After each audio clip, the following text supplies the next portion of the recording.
Hi, I appreciate all of you who've joined us this evening for tonight's webinar, Prophecy and Preparedness. This is the second webinar. Tonight, what I hope to accomplish is to open your mind to some ideas that, to me, not only explain a lot about what happened in biblical times and actually in ancient times in general, and at the same time gives us a clue to what prophecy is saying about what is going to happen. As with all the things that I'm going to be teaching in these webinars, I'm not expecting anybody just to blindly trust me. I suggest you study and pray and search out the truth of these things for yourself. See if it makes sense to you, and if when you pray about it, if it feels right. If it doesn't, then don't worry about it. Just reject it, move on.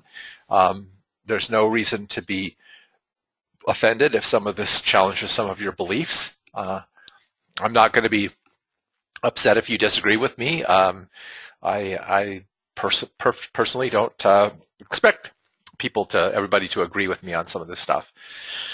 But we're going to start by going back to a passage in the Old Testament in Joshua, where Joshua says, "Sun, stand thou still upon Gibeon, and thou moon in the valley of Ajalon."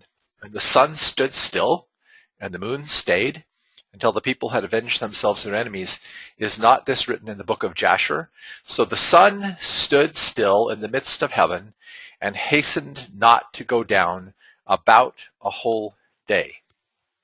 Now, if this actually happened, if both the sun and the moon stood still in the sky, then what was going on? Well, we know today that the sun and the moon appear to move across the sky because the earth is rotating. So the only way for the sun or the moon to stand still in the sky would be for the earth to stop rotating. And if the earth stopped rotating, don't you think that people would notice this all over the world? And so the question arises, is there any historical evidence outside of the Bible that what's called Joshua's long day actually occurred, that the sun and moon stood still, or that the earth stopped rotating, and basically lengthened out the day, or if you happen to be on the other side of the world, the night, for a considerable length of time? Well, this was a question that actually was looked at by a Russian-born Jewish psychologist named Immanuel Velikovsky. And Immanuel Velikovsky, who forms a lot of the basis of what I'm going to be acquainting you with tonight, was researching why the myths and legends of mankind are so similar. And the traditional idea of psychology is that the myths and legends of mankind are similar because somewhere this is arising out of some subconscious mind in terms of symbolism or so on and so forth. But he actually got this idea, well, what if these people were actually trying to tell what really happened? And so he started researching this. And after decades of research, he published a book called Worlds in Collision, which put forth an amazing hypothesis that we're going to talk about tonight that explains what may have happened in ancient times, in biblical times. And he followed that up with some other books, Earth in Upheaval. Worlds in Collision was based mostly on historical evidence of looking at records all over the world describing the events surrounding the Exodus and Joshua's long day. Later he wrote a book, Earth in Upheaval, that basically gives the geological evidence that this stuff actually took place. Ages in Chaos, which was basically about history, and a book called Mankind in Amnesia about how people did this. And I've got some of his books later in a bibliography, and you can also check him out on the web. But he was really persecuted by the scientific community for these ideas. They thought this stuff was ludicrous, and many of his ideas were ludicrous. And and of course, there are a few of his ideas that some subsequent researchers have found weren't quite right, but there's a lot of things he was really right about. One of the things that Velikovsky found is that the reports of Joshua's long day are found all over the world. Mexican annals say that the world was deprived of light during a fourfold night. In other words, that Mexico is roughly on the other side of the world from Jerusalem, and they basically said that the night lasted way too long. Aborigines in the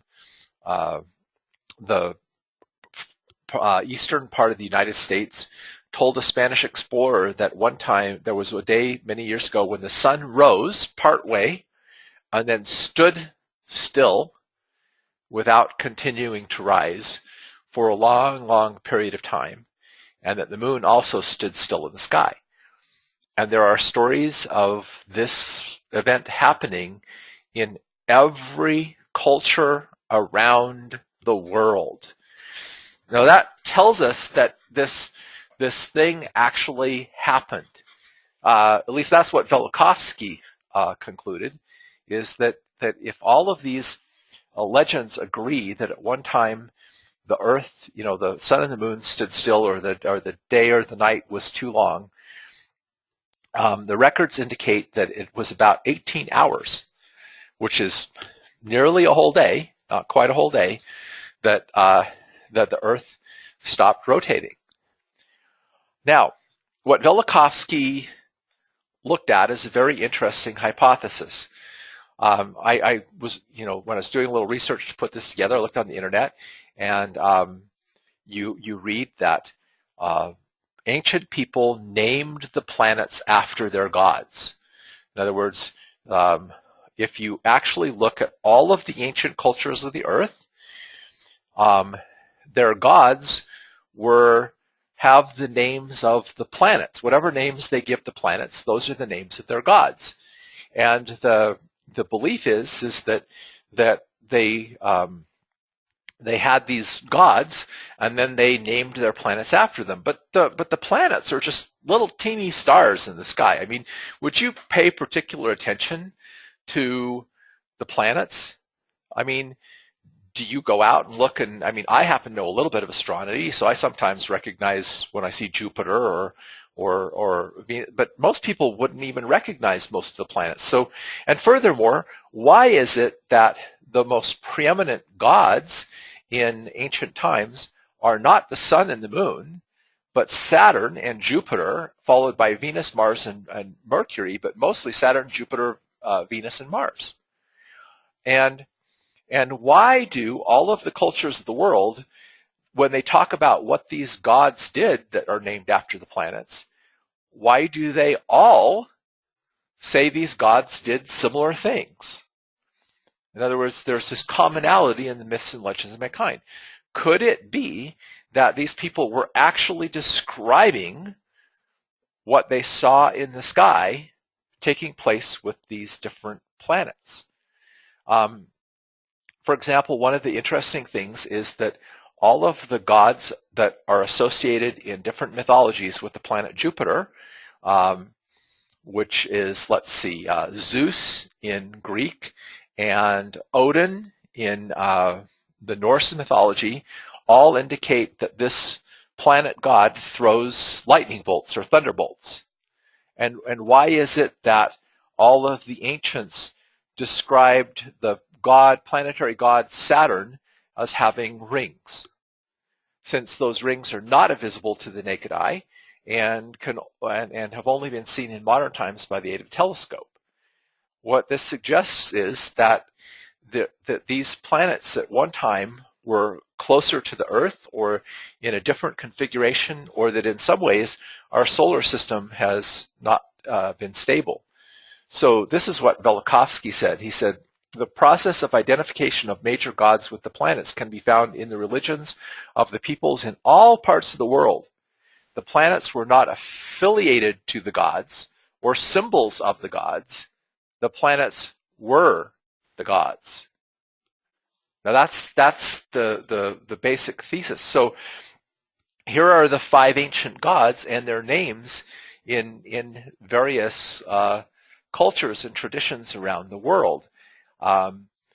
So we know them as, Mercury, Venus, Mars, Jupiter, and Saturn, but they were known by other names in other cultures. For example,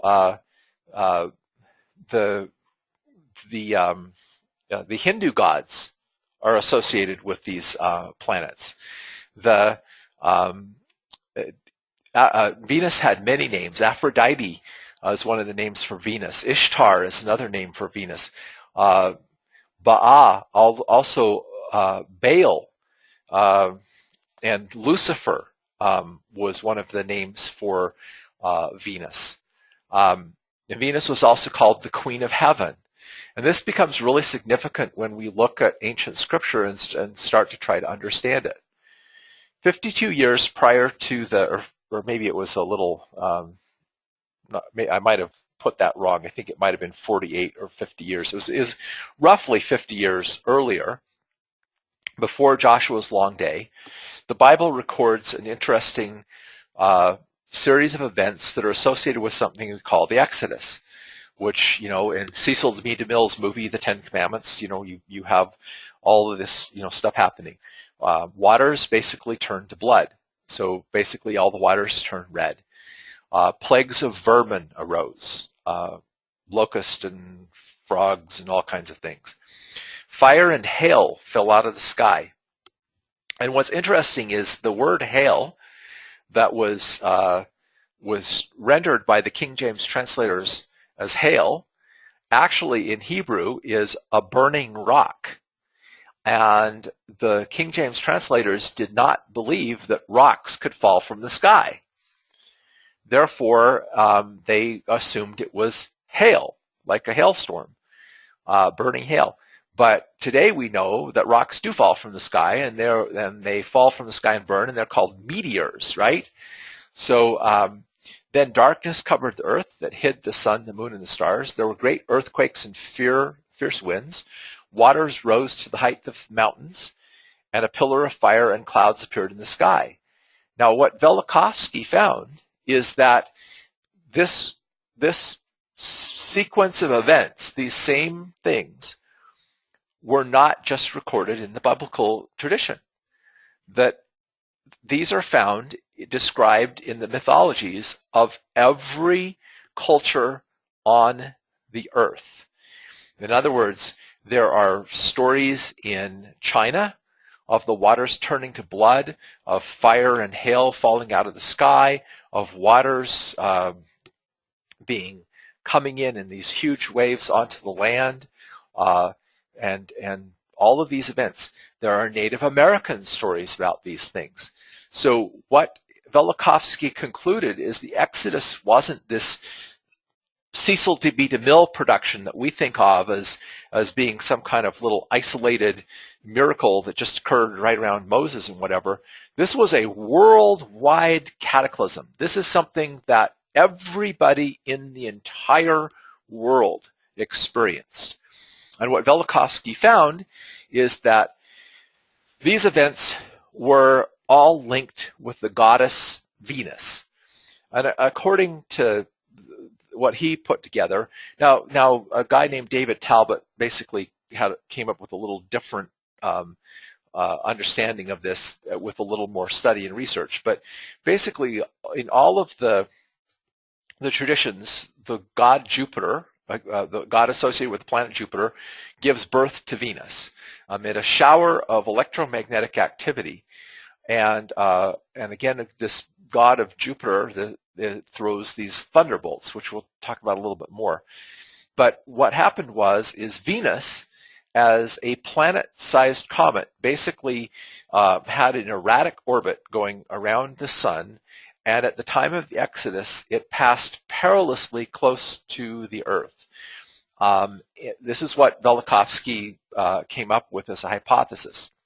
As the comet, the tail of the comet basically came tail first towards the Earth. This very, very fine dust, this very fine red dust, fell over the planet, causing all the waters to be filled with this dust, which turned the water blood red and made it unfit to drink. And this kind of fine dust or ash also caused a disruption in the ecosystems that caused various, vermin, creatures of, that feed on carnage and death and decay, to basically rise up in plagues.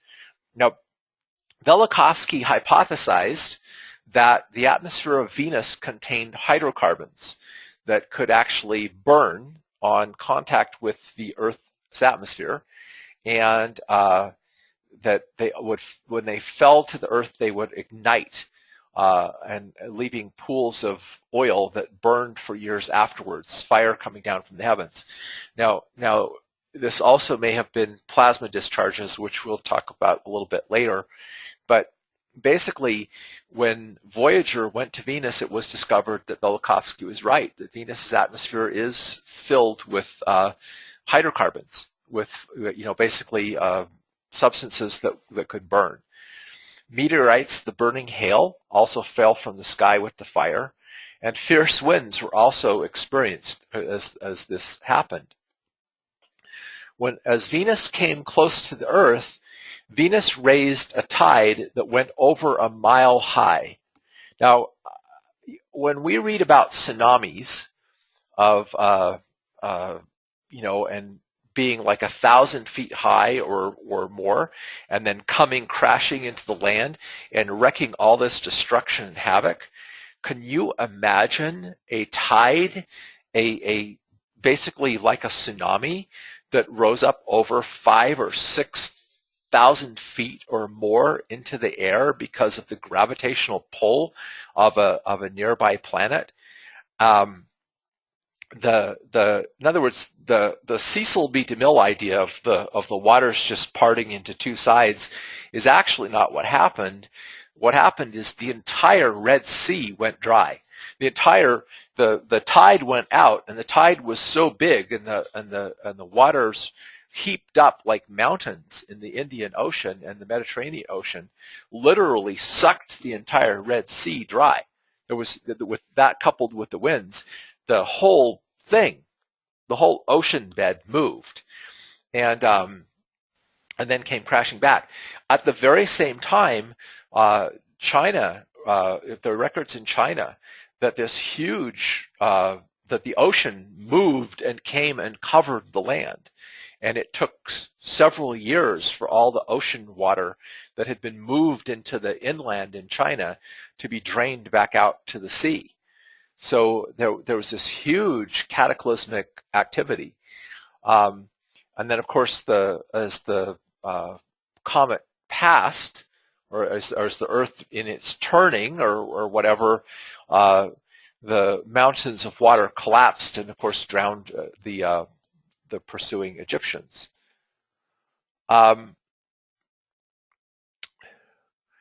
There's another interesting phenomenon that's talked about. This is all stuff you can read. Read all this in Velikovsky's book, Worlds in Collision. Now you can imagine that after such an amazing, global catastrophe, that food was very scarce because lots and lots of plants and animals died in this. However, the hydrocarbons that Venus deposited in the atmosphere apparently interacted with bacteria or somehow basically settled down on the land in the form of some kind of an edible hydrocarbon. That stuff, when it hit water, turned it milky white and made the water taste sweet.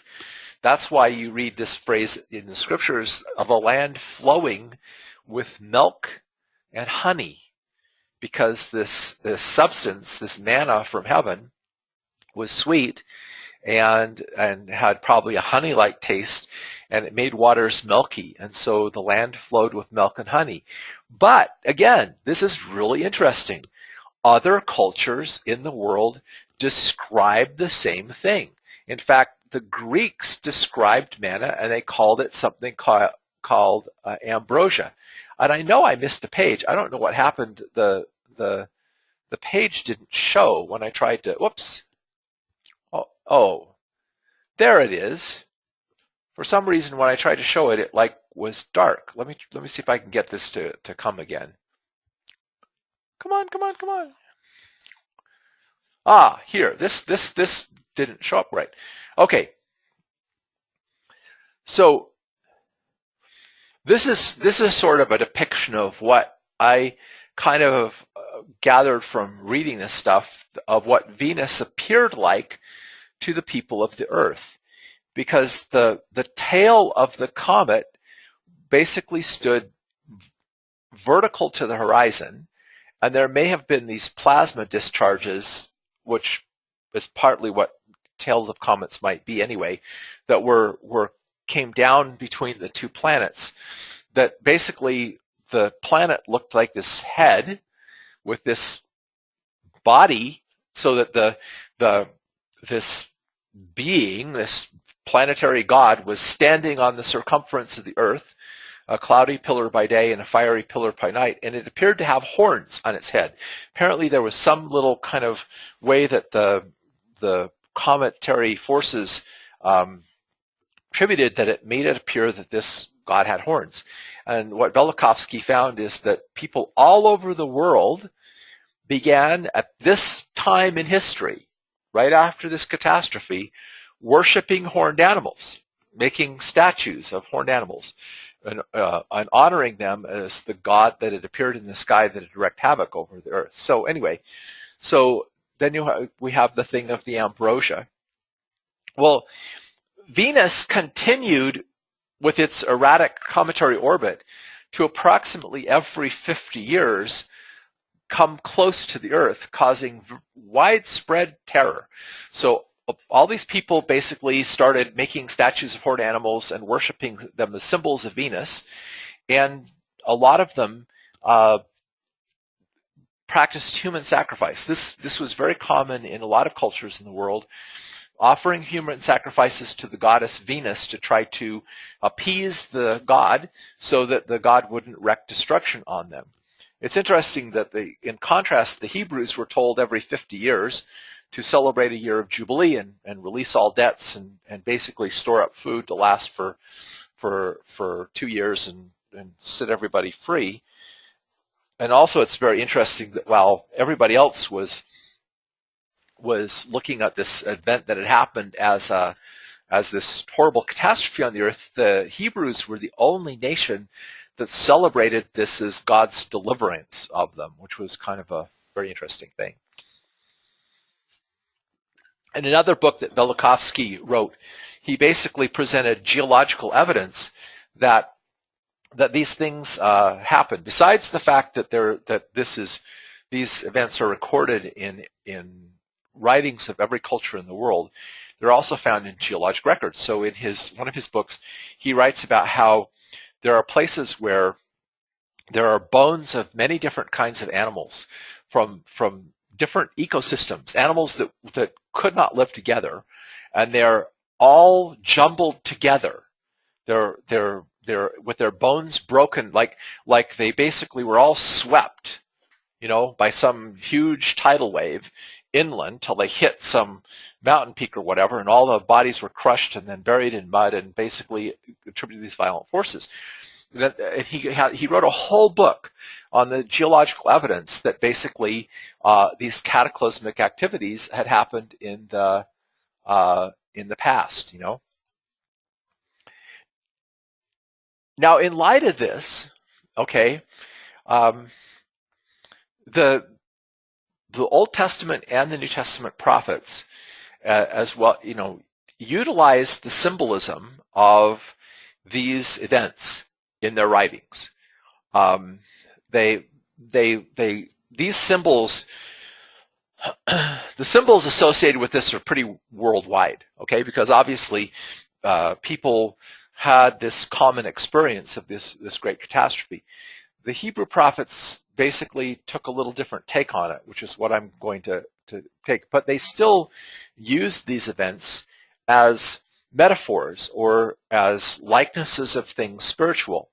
So if you understand that Lucifer is one of the names that was given anciently to the planet Venus, because Venus had a male attribute and a female attribute. Because of the ambrosia or the manna, she became known as the Queen of Heaven that saved the people, the divine mother goddess. But she also had a dark aspect, the Baal or Lucifer or Beelzebub or whatever.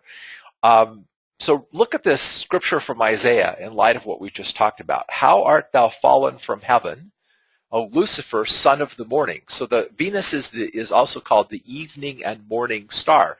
And in cultures, basically, the evening star is associated with Venus's destructive capability, and the morning star with Venus's life-giving attributes. Okay, so Lucifer, thou son of the morning, or it might be the other way around, but they usually associate one, or that Venus has this dual aspect. How art thou cut down to the ground, which did weaken the nations? For thou hast said in thine heart, I will ascend into the heaven. I will exalt my throne above the stars of God. I will sit also upon the mount of the congregation in the sides of the north. Now I'm going to explain what that means a little bit later on, about sitting in the mount of the congregation in the sides of the north. That'll be more clear as we go along. I will ascend above the heights of the clouds. I will be like the Most High. Yet thou shalt be brought down to hell, to the sides of the pit, and they that see thee shall narrowly look upon thee, and shall consider thee, saying, Is this the man that made the earth to tremble, that did shake kingdoms, that made the world as a wilderness and destroyed the cities thereof? Now, understand this is actually the Old Testament prophets basically, like especially Isaiah is really big with this, of layering, like poetry, multiple layers of meaning into this, because this passage is referring to the fall of the king of Babylon. So the king of Babylon, Isaiah is prophesying, is going to fall and come down, but he's comparing the king of Babylon to Venus that wrecked all this destruction, destroyed kingdoms, and now is this little star on the horizon that was like just barely rises above the horizon at sunset or sunrise. And could that have possibly caused all this destruction? But at the same time, he's also doing this as a metaphor for the fall of Satan. So basically, it's got a triplicate meaning, and it's very common for these prophecies to have multiple layers of meaning. And Isaiah is really a master of this in using these multiple layers of meaning. But when you understand these events that we're talking about, these cataclysmic activities that all mankind saw that created these kind of universal images in man's minds, this is where they're drawing their symbolism from. They're not just making up this obscure symbolism. This comes from the experience of human beings that had this. I had some people report that they lost their sound, but I can't do it. Now, what Velikovsky found is that after a while, this again is piecing together the stories that the myth and legends of mankind say. All the myths and legends of mankind, whatever name they attribute to Venus and Mars, they all say that Mars and Venus went to war with each other. And Mars, the planet Mars, no matter what culture you look at in ancient tradition, was associated as the god of war. So apparently, as Venus passed close to Mars, those two planets had a near planetary catastrophe, and it knocked Venus out of its elliptical orbit into a more stable orbit, but it knocked Mars out of its stable orbit into a more elliptical orbit. And for many years, every 20 years, Mars also passed quite close to the Earth. So Mars won the war and Venus settled into her current orbit. Now, I'm not going to go in to try and explain everything that Velikovsky has written in his books. If this interests you, read Worlds in Collision, a fascinating book. Totally change your way of thinking. But what Velikovsky says is that if you go back and you study the written records of mankind, they will tell you that the Earth has changed its direction of rotation several times. That at least on 2 prior occasions, the sun has risen in the west and set in the east. Also that the poles have flopped. In fact, he says that in this one inscription in this ancient Egyptian monument, they depict the signs of the zodiac upside down and backwards, which means that the Earth would have been flopped upside down from its current position, okay, although in space there's no real up or down, and the sun would have been the Earth would have been rotating in the opposite direction, so that basically the path of the zodiac was upside down and backwards. Well, what researchers look at this, they go and they say, well, these people were stupid. You know, obviously they didn't know what they were doing. They were dumb. Blah blah blah blah blah. This can't be real. I mean, do you know that every culture in the world says that at one time the year was 360 days long? Why do you think there are 360 days, 360 degrees in a circle? It's because that one time the year was 360 days long. There are sundials and ancient clocks that do not work because they do not work with the present configuration of the planets and the present configuration of the times and seasons. In fact, all the ancients write about a 360-day long year with a 30-day lunar cycle, meaning that it took 30 days for the moon to go through its phases. So you had 12 perfect months of 30 days. And then the Earth had this, apparently it was a passing by Mars that basically, literally, knocked the Earth out of its orbit and raised it to a slightly higher orbit in which suddenly there were 365 days in the year, and the moon was also knocked out of its cycle, so it went from a 30-day cycle to a 28-day cycle, and everybody was like, what's happened? You know, blah, blah, blah. And they had to totally figure out how to redo their calendars because none of their calendars worked anymore. So in other words, times and seasons in the past and what people have seen in the sky is not the same as what we see in the sky now and the way times and seasons are now. So this brings us to the dilemma of what you're dealing with in the Old Testament. Here are these Old Testament prophets who are trying to convince the people that the planets are not gods, that instead they're manifestations of God's power. In other words, the people weren't actually worshiping statues. They were creating these images to depict what they had seen in the sky because they were worshiping what they had seen in the sky. And over time, the origins of the symbolism of the idols were forgotten, and the idols, because, in other words, as generations pass from the event, people forget the origin of the symbol, what it was trying to symbolize, because that's not happening anymore, and they start to worship the symbol without any realization of what it does. But the point is that the whole idolatry or idol worship of ancient people makes a whole lot more sense when you realize that they were looking at these cataclysmic events that had happened from these planetary gods, and they were building idols and doing all these things to try to appease the gods so the gods wouldn't bring destruction on them anymore. But so in the light of what I just said, read this commandment from Moses. Thou shalt not make unto thee any graven image or any likeness of anything that is in heaven above, or that is in the earth beneath, or that is in the water under the earth. Now, so you start to look at this. See, now here is Jeremiah. And he says, At that time, saith the Lord, they shall bring out the bones of the kings of Judah, and the bones of his princes, and the bones of his priests, and the bones of the prophets, and the bones of the inhabitants of Jerusalem out of their graves, and they shall spread them before the sun and the moon and all the host of heaven, whom they have loved, and whom they have served, and also after whom they have walked, and whom they have sought, and whom they have worshipped.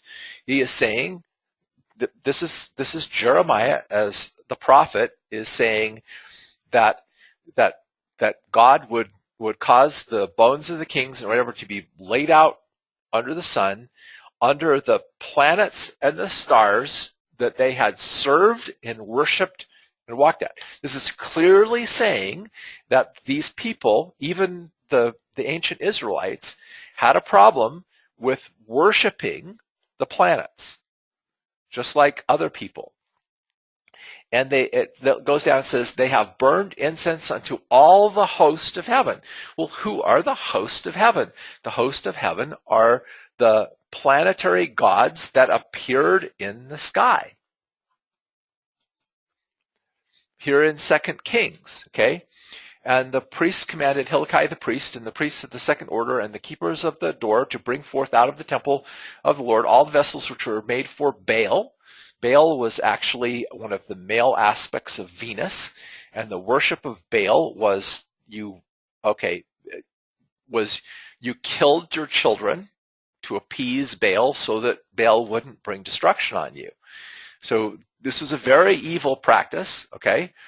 And for the grove, the groves were in the spring, okay, in the spring at the time of the Passover, at the time when Venus had passed by the earth, which is now the time that we call Easter, okay, they would erect a phallic image, a pole in a grove of trees, and they would have an orgy as fertility rites for spring. So this was the worship of Baal, is to kill your children and have orgies in the springtime as fertility rites. And for all the host of heaven. Notice that reference to the host of heaven. Okay? And he talks about, it took the idolatrous priests and blah, blah, blah.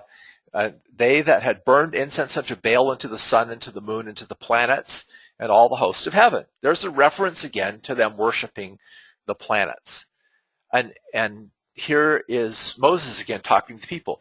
Take ye therefore good heed unto yourselves, for ye saw no manner of similitude, no likeness, on the day that the Lord spoke to you out of Horeb from the midst of the fire, lest ye corrupt yourselves therewith and make a graven image, the similitude of any figure, the likeness of female or male, likeness of a beast, blah, blah, blah. And lest thou lift up, skipping down to the bottom, unless thou lift up thine eyes unto heaven, and when thou seest the sun and the moon and the stars and even all the host of heaven, shouldst be driven to worship them and serve them. All the host of heaven. The host of heaven are the sun, the moon, and the stars, or the planets. Okay? And again, it makes more sense why they worship these things when you understand that there were these great cataclysmic things. So here, now this is a reference in Acts, going back to the time of the Exodus. And so I want you to look at very carefully with considering what we've done. And look at this. This is he that was in the church in the wilderness with the angel, which spake to him in the Mount Sinai with our fathers, who received the lively oracles to give unto us, to whom our fathers would not obey, but thrust him from them, and in their hearts turned back again into Egypt, saying unto Aaron, make us gods to go before us, for as for this Moses, which brought us out of the land of Egypt, we want not what is become of him. So he's talking about the time of the Exodus when Moses was up on the mount and they didn't know what happened, and so they told Aaron, make us an image because we don't know what's happened to Moses, so we can have a god to carry with us. And they made the calf in those days, and they offered sacrifice unto the idol and rejoiced in the work of their hands. And God turned and gave them up to worship the host of heaven, as it is written in the book of the prophets, O ye house of Israel, have you offered to me slain beasts and sacrifices by the space of 40 years in the wilderness? Yea, ye took up the tabernacle of Moloch and the star. Notice the reference to the star. Okay. Now they didn't distinguish a planet as being different from a star. We would, because they were the little lights in the skies, but they worshiped the star or the planet of the god Remphan. Okay, this is again referring to the worship of Venus. Figures which you made to worship, and I will carry you away beyond Babylon. So again, if you see the reference to the star. Now, this is Venus. Ancient names for Venus: Astur, Astarte, Ashtaroth, Ishtar, Anthar. Look at how star, or some variation star, is in all of those words, which have become the root words of the modern words star, astral, disaster, catastrophe. In fact, literally, disaster and catastrophe are words that refer to destruction from the stars. So we carry with us in the roots of our language the idea that there has been destruction from these planetary things. And Istar actually comes from Ashtar or Ishtar, and is a derivation of the traditional name that was given to the worship of that goddess, and it's come down to us today as the word Easter.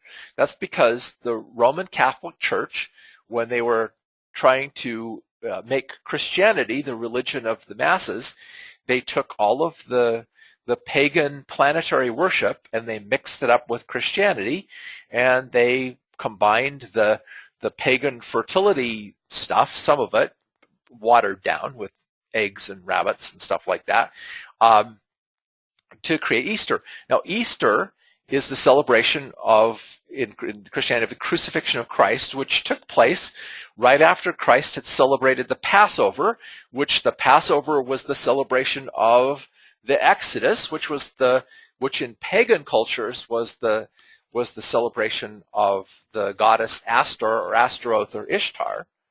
Okay? See how all this ties together? Okay? That all happened at that same time in the spring. So Easter is the time of the Passover. Christ was crucified at the time of the Passover. The Catholic Church basically blended the pagan traditions to create the holiday that we now know as Easter. Now, since the time of Velikovsky, other researchers have continued to produce this thesis, particularly a guy named David Talbot.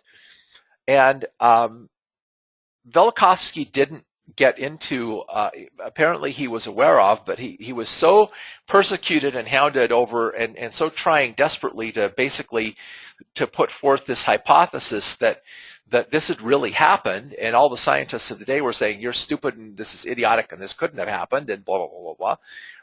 But he basically knew that the preeminent gods were Saturn and Jupiter. So before Venus and Mars became preeminent gods, there was something going on with Saturn and Jupiter in the sky. And again, all of the different stories. So what David Talbot put together was the evidence that at one time Saturn, the planets were in orbitary alignment. So essentially, the Saturn was permanently affixed above the North Pole. In other words, when they looked to the north, instead of seeing the polar star in the north, you saw the planet Saturn with its rings. And all of the ancient words for the sun are associated with Saturn. So Saturn was like the sun of ancient times, and all of the ancient cultures depicted the sun as having rings around it, meaning that at one time the Saturn lit up the entire northern hemisphere so that there was no night. It would be like having a super, super bright moon so that you never would really have night. And there are many symbols that are with us. Now, my friend Tony Larsen was the one who introduced this to me, and I'll refer to him in some of his books later. He's written several books about this. He lent me some of his slides about what he's put together regarding the Saturn myths. So, essentially, what David Talbot said is when the ancients looked up to the north in the sky at one time, this is what they saw. What you're actually seeing here is a conjunction of planets. The planet in the center is Mars, the planet behind it is Venus, and the planet behind that is Saturn. And so this had the appearance of an eye. It was the all-seeing eye of God in the heavens. And this eye took on various forms from time to time, depending on some things that happened with plasma discharges and whatever with configurations of the planet. I don't have time to go into this, but basically, at one time it looked like a star. And here's the interesting thing. While I was getting together my bibliography, I found some more stuff by David Talbot, and it just absolutely fascinated me. You see the wheel? Okay, in the center picture at the top, you see the wheel with the spokes, with the circle at the center, and you also see the wheel at the bottom right with there were actually 4 streams coming off of the wheel. There are pictographs carved in rock everywhere around the world of this wheel of heaven, this wheel that was once seen in the sky. And in fact, David Talbot figured out that all the rock carvings basically are people basically doing these figures of what had appeared in the sky. In other words, they were making images of what had appeared in the sky and carving them into rocks. And they're remarkably similar all over the world, everywhere. Divergent cultures everywhere in the world, these images are seen, suggesting that all these people all over the world saw the same things. In other words, so that mythology has this occurring. So the three planets basically became the 3 principal gods: Kronos or Aphrodite and Ares, Saturn, Venus, Mars, or in Egyptian Orsis, Isis, and Horus as the 3 planetary gods. So basically, you get the idea here that they were the same. And these are other cultures. This is the 3 planetary gods from the Indian culture and also from I think it's the Mayan or Aztec culture that he's depicted. And Tony knows more about this and than I do because he's studied David Talbot's work, and I've only read Velikovsky's work, and I'm got to read more about David Talbot's. But at one time, Mars dropped down, and there was a plasma discharge between the Earth and Mars that basically made you can see this kind of like it's like a mountain that this eye was sitting on. So as Mars descended, he grew larger and larger until he filled the whole Earth. And so basically, if you look at the planetary plasma thing to the idol, to the modern idea of the angel with the upstretched arms, this is where this symbolism comes from. Atlas holding up the world. The Axis Mundi, or what's called the Axis Mundi, or the world mountain, this mountain on which the all-seeing eye of God sat. That's where the pyramid symbolism comes from. See the wheel at the top of the mountain. The idea of the Mount Olympus or the Mount Sion, these are universal symbols in cultures all over the world. But also even in stories, Jack and the Beanstalk, the Rapunzel, the Jack and Jill going up the hill. These are all come from these archetypes of the past. And here's what's really interesting. The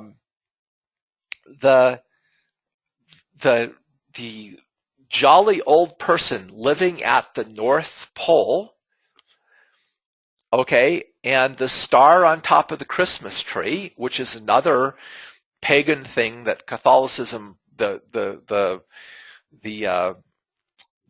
worship of the winter's passing of the winter solstice. See, prior to the time that Saturn was removed from its orbit in conjunction with the Earth, there were no seasons. There was no day or night. Well, after Saturn fled, all of a sudden these seasons came in, and you had this time when night gets longer and longer and longer and longer, and then finally at the winter solstice, the sun appears to stop for 3 days, and then the day starts getting longer again. Well, the winter solstice takes place on December 22nd. December 25th is the day when the day starts getting longer again. So it's the celebration of Saturn, of the ascendancy of light over darkness, and that's where that's where that holiday comes from. And so the star on top of the Christmas tree is actually a very ancient symbol. And there's also the thing of the ship of heaven. I mean, there's just all kinds of symbolism world over that basically you do this. The whole idea of the all-seeing eye sitting on top of the pyramid is the eye of God sitting on the axis mundi, or the world mountain. In fact, here is from the book of Revelation, again, utilizing the symbolism of these planetary, these signs and wonders that took place in heaven. There appeared a great wonder in the heaven, a woman, when I'm suggesting that this is Saturn, clothed with the sun, and the moon under her feet, and upon her head a crown of 12 stars, or moons. And she, being with child, cried, travailing in birth and pain to be delivered. And there appeared another wonder in heaven, and behold, a great red dragon, which could have been Mars or Jupiter, I'm not sure which, having 7 heads and 10 horns, and 7 crowns upon his heads. And his tail drew the third part of the stars from heaven, and cast them to the earth. In other words, there's meteor showers.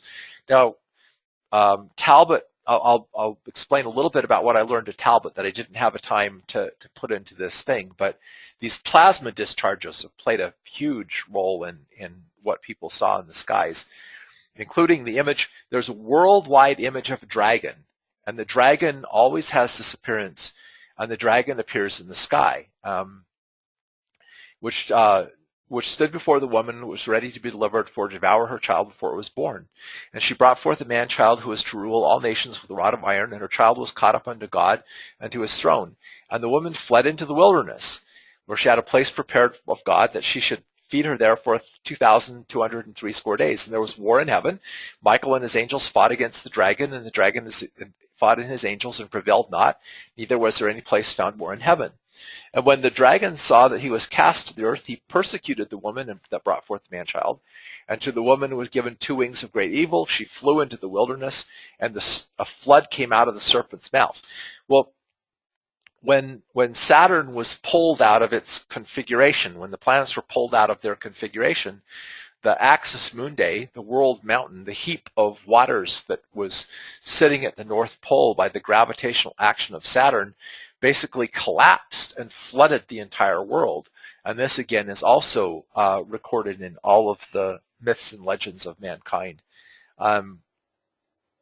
Although for the Great Deluge, there's another explanation. I've read it. This isn't attributed to Velikovsky. This is a book I called Waters Above the Firmament, which basically says, if you go back in the Old Testament, it says there were waters above the firmament, above the sky, and waters below the firmament. And some researchers suggested that one time the Earth was completely covered in a cloud vapor canopy, so that none of the planets or stars were visible. So basically all they saw was like what you see on a day. You'd see these lights that are kind of behind the cloud canopy, but you don't see anything. There was no rain. The Earth was like a giant greenhouse watered by a mist. And there would have been no rainbows because there was no rain. There was nothing to refract the light through the water. But when this cloud vapor canopy collapsed, it rained all over the world, for an extended period of time and caused this gigantic flood. So again, this is Velikovsky. The tradition of a universal deluge is told by all ancient civilizations and also by races that never reached the ability to express themselves in the written symbols of a language. It is found all over the world, on all continents, on the islands of the Pacific and the Atlantic, everywhere, usually explained as a local experience carried from race to race by word of mouth. The work of collating such material has repeatedly been done, and it would only fatigue the reader, were I to repeat these stories as they are told in all parts of the world, even in places never visited by missionaries. People who've never heard of the Bible tell these stories. So anyway, as I mentioned, Christmas celebrates the passing of the winter solstice and the seasons that were started after Saturn, Kronos, or Kolob fled into the wilderness, and it celebrates the return of light. And again, it's a blend of these pagan symbolisms and traditions with Christian things. Now, there's no way I can even begin to tell you all the stuff that's been done. I do want to mention just briefly, when I was searching to put the bibliography together for this webinar, I found a great YouTube video of a lecture by David Talbot, and I actually ordered it so I'd be able to have it to share with, to put it on the website after this is over. But he talks about, he shows all of these symbols of the lightning bolts and the thunders and all these things on rock art the world over. And what is interesting is that there's all this research now that's coming forth showing that something that Velikovsky hypothesized is that electricity and magnetism play a far greater role in the movements of planets and in what's going on in the universe than just the forces of gravity and velocity, which are what most scientists work with today. Well, what David Talbot found is that these plasma discharges that are basically the movement of electricity through the most primitive form of matter, which occupies all space, basically take on the forms of what people depict in rock art. The trident, the thunderbolt of the gods, it's amazing stuff, but what it's suggesting is that when these planets basically would move or get close to each other, there would be these discharges of electrical energy or plasma between them that would take on these forms that are depicted on rock art all over the world and would be called the thunderbolts of the gods, and that they match perfectly what plasma electrical discharges do in laboratories. In other words, they look exactly the same. And that's just mind-boggling. That, in fact, he says that he sent a diagram of one of these rock arts to a guy who was a researcher in plasma discharge, and the guy thought that he had stolen some of his work because this rock art drawing looked exactly like a plasma discharge that he had created in his laboratory. But that's not the point of tonight. The point of this is that if the solar system has been different anciently, if the alignment of the planets, if what people saw in the heavens in past is not what we see in the heavens today, if the cycles of the seasons, of the days of the year, the cycles of the moon, all these things, if these things have changed in the past, and have left this deep imprint in symbolism and culture and stories and traditions over the entire world, the question is, will it happen again? And now we come to prophecy, which is the purpose of this. That ye may be mindful of the words which were spoken of by the holy prophets, knowing this first, that there shall come in the last days scoffers, walking after their own lusts, and saying, where is the promise of his coming? For since the fathers fell asleep, all things continue as they were from the beginning of creation. Now that is a really great description of the basic premise of modern science, is that pretty much the universe is like this giant clock that's basically what we see today. The seasons of the year, the times, the configuration of the planets, everything has been going on at the same rate, which is why we calculate out that everything is billions of years old and it's taken all this long time, blah, blah, blah, blah. Then he says, for this they willingly are ignorant of.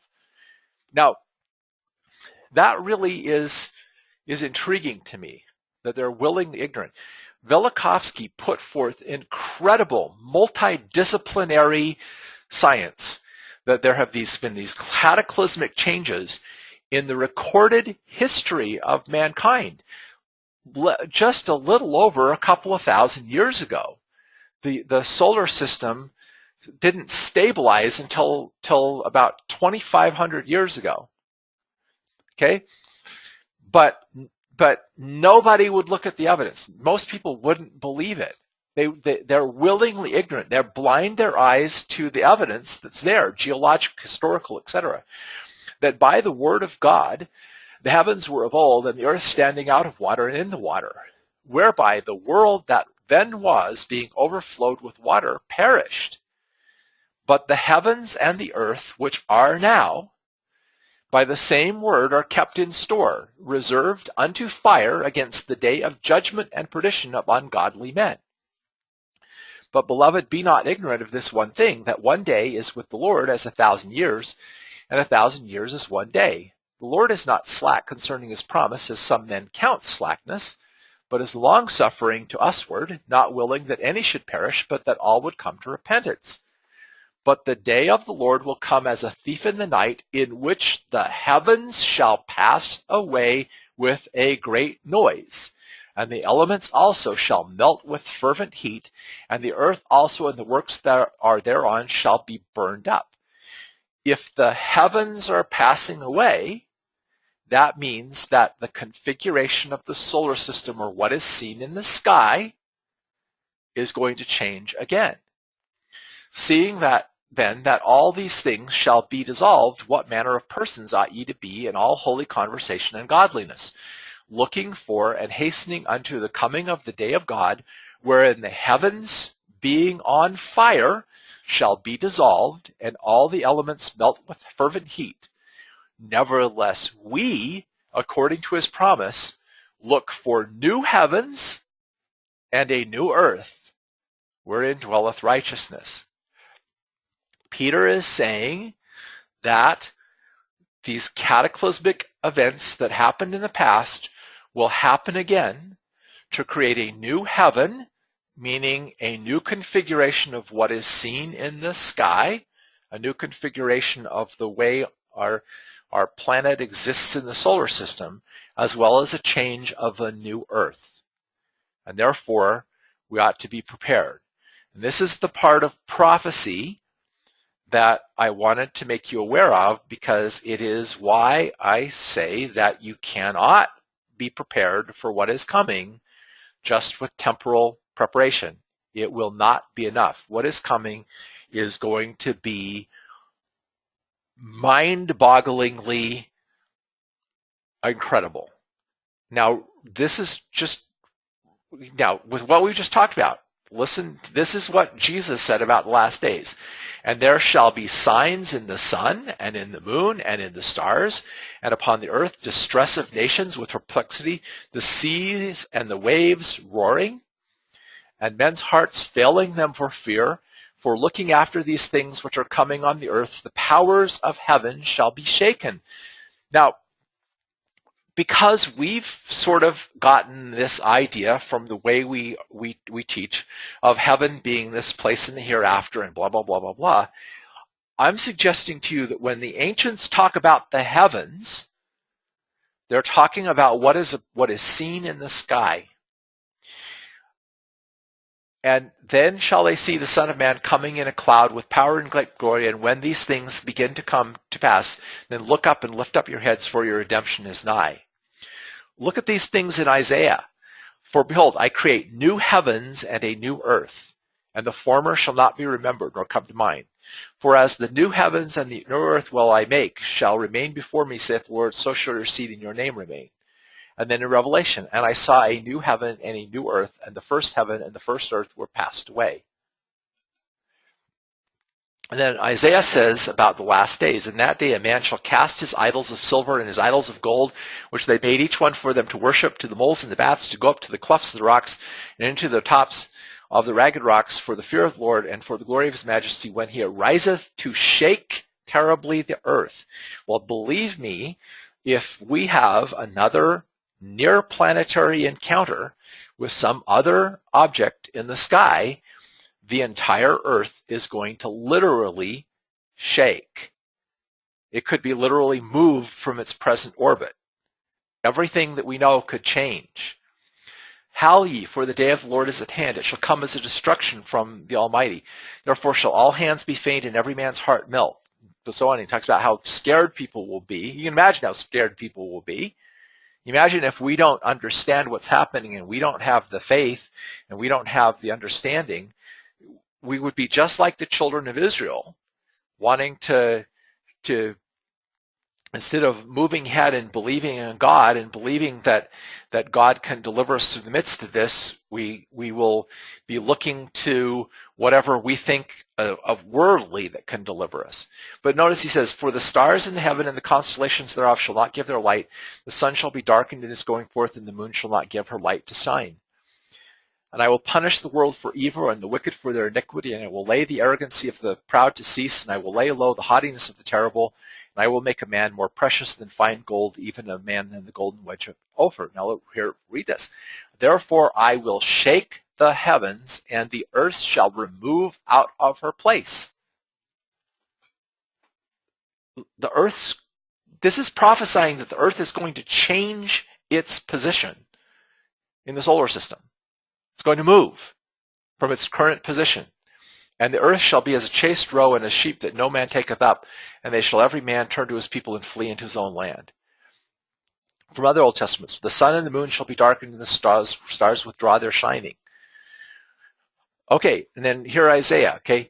For the windows from on high are open, and the foundations of the earth do shake. The earth is utterly broken down. The earth is clean dissolved. The earth is moved exceedingly. The earth shall reel to and fro like a drunkard, and shall be removed like a cottage. Now, we come to Revelation, which, by the way, Tony Larsen has put this huge thing about the symbolism of Revelation with the ancient alignment of the planets and the things that happen. But the book of Revelation is basically saying that a sequence of events like what happened in the Exodus are going to happen again in the future. Now, read this. The first angel sounded, and there followed hail. Remember that the hail that they were talking about was meteors, and fire mingled with blood. Remember the waters turning to blood, and they were cast to the earth, and the third part of the trees burned up, and all the green grass was burned up. And the second angel sounded, and as it were a great mountain burning with fire, sounds like a very large meteor, right, was cast into the sea. Okay? And the third part of the sea became blood, and the third part of the things. And then the third angel sounded, and there fell a great star from heaven. A star. Now I don't think that it's referring to a star as in like a distant sun. It's referring to what the ancients considered the planets as stars. So a planet or some other very large object comes towards the earth, burning as a lamp, okay, and basically creates this sequence of destructive events. The fifth angel sounded, and I saw a star fall from heaven unto the earth. See, there it is again, the star coming down and coming in close proximity to the earth. And to him was given the key of the bottomless pit. Now think about this. What Tony Larsen said in a video he created is that the earth is at the equator is moving about 1,000 miles per hour. But if the Earth slowed its rotation by 8 miles per hour per minute, in other words, just a deceleration of 8 miles per hour per minute. That is a deceleration that you wouldn't even perceive were it happening. The Earth could decelerate to a standstill in 2 hours. And you wouldn't feel it, but since the Earth has a molten core, right, the whole crust lying on top of that molten core is going to shift. And that's going to cause mountains to rise up where valleys had been, mountainous regions to sink down and become valleys, oceans to move dramatically, great earthquakes, but it's going to cause volcanoes. It's going to cause the bottomless pit, the fires of hell, this is, again, the symbolism, to come shooting out of the sky, creating what happens when we have huge volcanic eruptions? And ash and smoke blows into the sky. Everything goes dark. You can't see the sun. You can't see the moon. You can't see the stars. The smoke of the pit, okay, comes out of the bottomless pit. And there came out of the smoke locusts upon the earth, and scorpions, blah, blah, blah. They could be plagues of vermin. But they also could be like meteor showers, too. And then look at this. I saw another mighty angel come down from heaven, clothed with a cloud, and the rainbow above upon his head, and his feet were as the sun, and his face was as the sun, and his feet as pillars of fire. And he had a little book in his open, and he set his right foot upon the sea and his left foot upon the earth.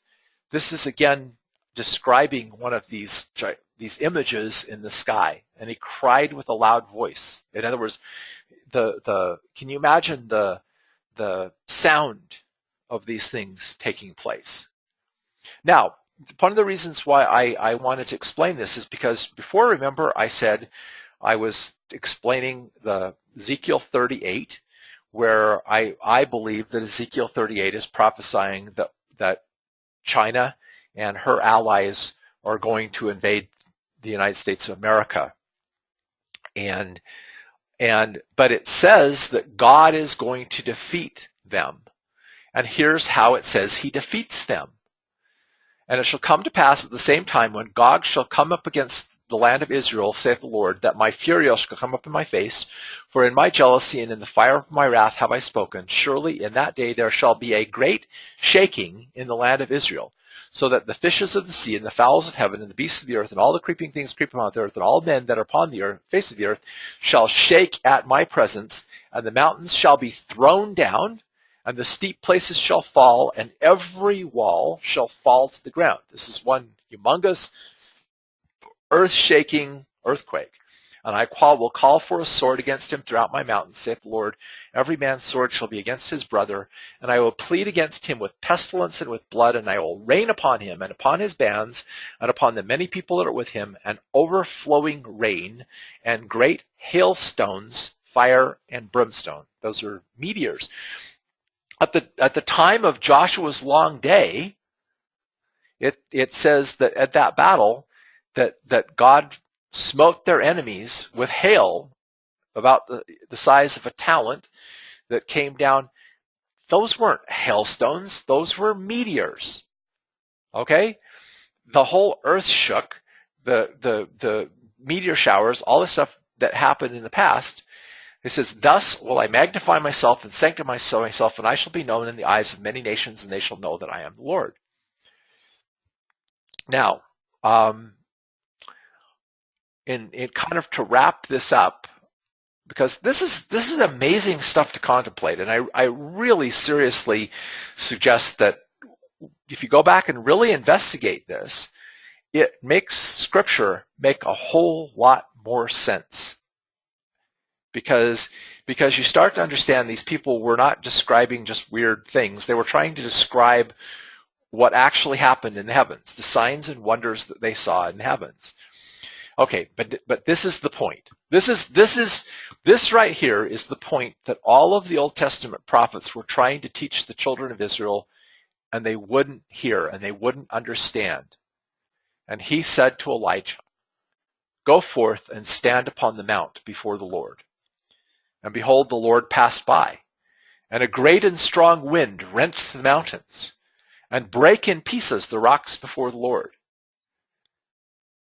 But the Lord was not in the wind. And after the wind, an earthquake, but the Lord was not in the earthquake. And after the earthquake, a fire, but the Lord was not in the fire. And after the fire, a still small voice. And it was so. In other words, God isn't in the planets. He isn't in these catastrophes. Yes, they are manifestations of God's might and power, but God is in the still small voice. God is found, as Jesus said, within the temple of our own being. And when Elijah heard the still small voice, then he heard the voice of God. And he wrapped his face in his mantle and went out and stood in the entering of the cave. So,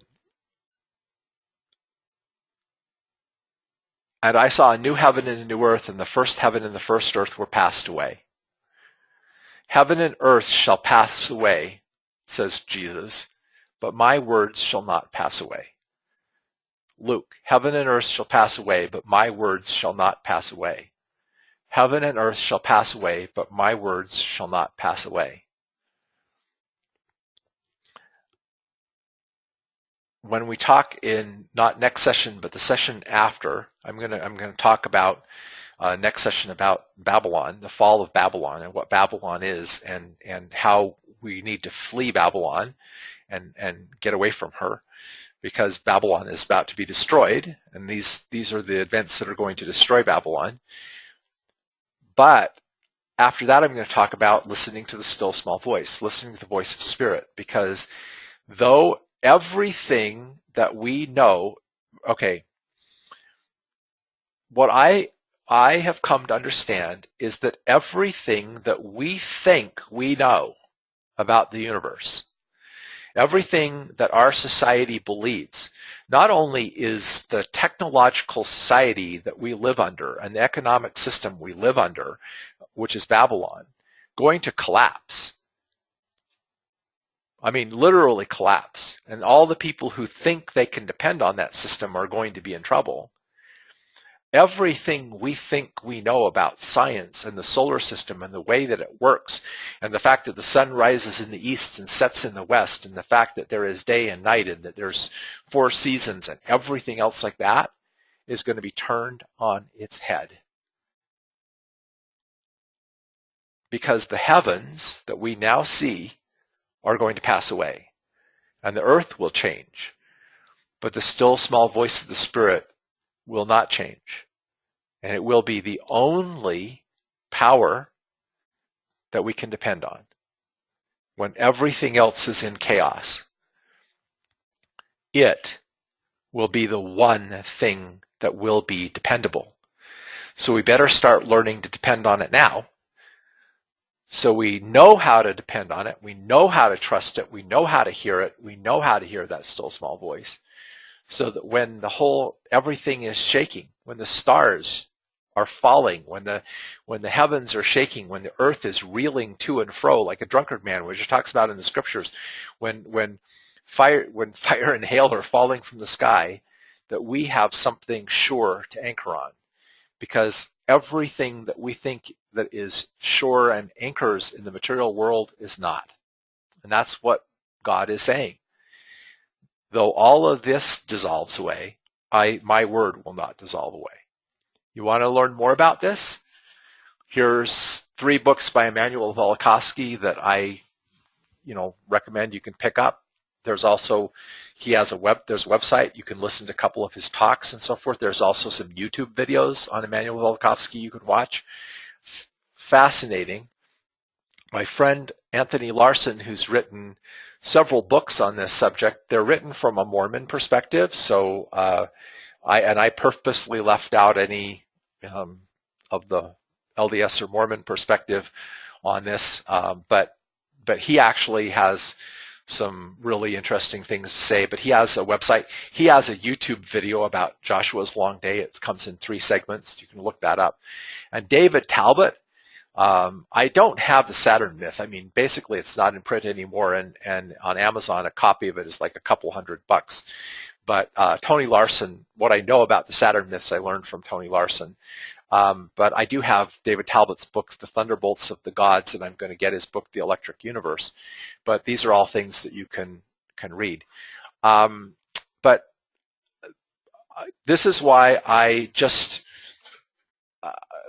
felt like it was more important to talk about the spiritual side of this first, because I don't think most people have a clue as to what's really going to happen and how much everything we think we know is going to be turned on its ear. But after years of looking at this and studying this and understanding this, I mean, you just have to imagine what the people of the Exodus, what the children of Israel, went through with everything that they had known and everything about their universe going around, and Moses trying to say, just believe in God and trust in God and you'll be protected and whatever, when everything around you seems to be falling apart. Okay, the only thing that you can depend on is that. The miracle of the Exodus to me is that Moses, as a prophet, knew all this was happening and basically under the direction of God was able to lead the children of Israel through it and literally use it as a means of their deliverance rather than their destruction. And what the prophecies are saying is that if we trust in the Lord and we learn to follow His Spirit, then these events will not be terrible. It's called the great and dreadful day of the Lord. It's great because the righteous will see it as their deliverance, as they'll see these changes and they'll know this is God's work and that God is creating the new heavens and earth, and that out of this is going to come a millennial era of peace in which mankind will no longer learn war, where we won't fight with each other, where we'll live in brotherhood, etc. But the wicked will just see it as like destruction, as just like their whole world, they'll go insane. So I hope that you have, I hope this has been like enlightening to you. And like I said, to me, I can understand why scientists would, get upset with Immanuel Velikovsky's writings, because they basically turn science up on its ears and basically say, what scientists think may have happened over thousands and thousands of years may have happened like in nothing flat. That basically it condenses the entire geological history, but I don't understand why Christians would not look at this and go, wow, because it really says that these things the Bible talk about, the parting of the Red Sea, the blah, blah, blah, not only that they actually happened. They not only happened, but the testimony that they happened is found everywhere in the world. So that, again, is part of what I'm trying to do, is to help people increase their faith, to inspire them to truly turn to God and believe in God and come to know God and have faith in God, because our whole culture scoffs at all that stuff. That's stupid. The sun wouldn't stand still. This wouldn't happen. That wouldn't happen. That's all dumb. What the book of Revelation, I've heard people say it sounds like, he was on, like high on something. But when you understand what they're trying to describe, and the fact that these were all well-known cultural mythologies at the time these people were writing, that had come down and were present in all cultures because of what had happened in the heavens and the sky in times past, all of a sudden it makes much more sense and becomes a lot more clearer, and it's really changed the way that I read the scriptures. Okay, thank you for the positive comments. I don't see any questions. Next time, we're going to talk about what Babylon is, and what this system called Babylon is that God says is going to fall and be destroyed, and how we come out of Babylon.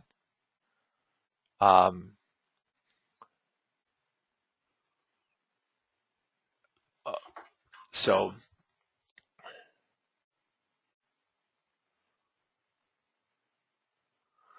I'm going ahead and say goodnight and stop the recording, and then I'm going to see if I can answer any questions real quickly.